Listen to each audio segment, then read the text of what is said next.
Well, for more on this story, I'm joined by Dr. Nayab Sultan, who is a health and safety consultant in high-risk industries, including underground and surface mining. Thank you very much for your time this evening, Doctor. I just want a little bit of context into how something like this happens in the first place. We just heard that safety features and regulations have been improved, but this is nothing new. Unfortunately, in China, we know that there was a buildup of gases, and we don't know exactly how it happened, but you know a lot about this. Just tell us a little bit what your view is on this. Sure. I think the challenge that you have with this particular scenario is obviously the investigation is still being undertaken. So it's a little bit difficult to preempt the actual causes of this. But there are, if you to have an educated guess, I would say that carbon monoxide levels can build up predominantly from incomplete combustion, things of that nature. So there may be some equipment that was faulty. It could be from generators, it could be from machinery, it could be from vehicles that are underground as well.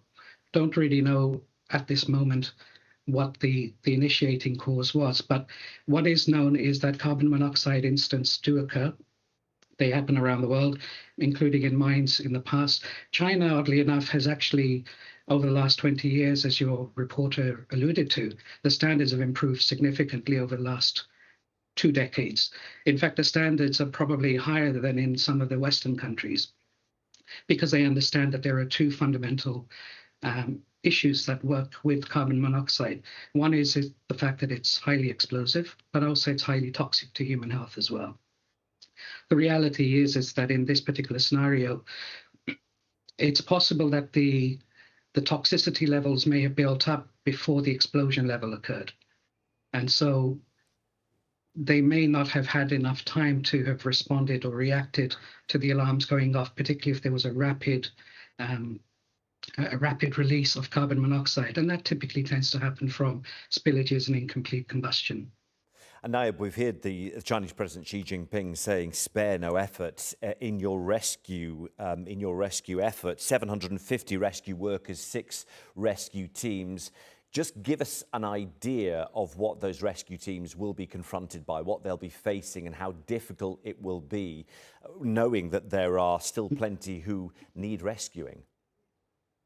I think one of the challenges that they're going to encounter is the fact that it may not still be particularly safe for them to enter.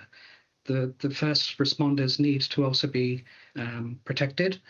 The conditions underground, there may have been collapses, there could still be higher levels of carbon monoxide. There could be secondary explosions. The ventilation could be inadequate because of the explosion.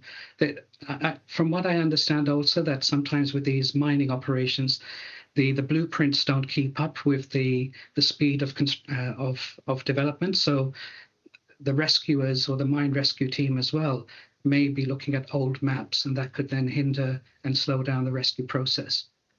Dr. Nayab Sultan, thank you so much for your time and your insight.